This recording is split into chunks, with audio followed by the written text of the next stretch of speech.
The countdown to the April 13th general election is our starting point this evening. A two-day early voting period has just finished at more than 3,500 polling stations around the country. Korea's election watchdog hopes to boost the turnout by allowing voters to cast their ballots in advance. Myung-kil starts us off.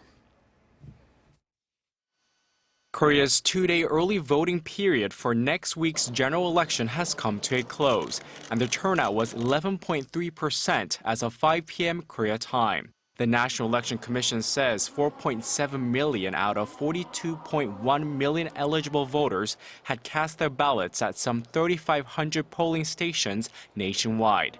If voters cast their ballots in their electoral districts, the ballots will be stored until 6 p.m. on the actual election day, April 13th.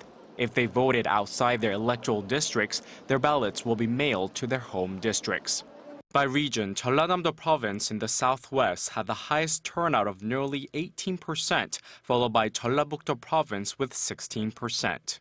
Seoul had a turnout of nearly 11%, while Korea's second-largest city, Busan, had the lowest turnout of 9%. If the turnout for the early voting reaches 15%, then political analysts expect the total turnout for this year's general election to reach 60%.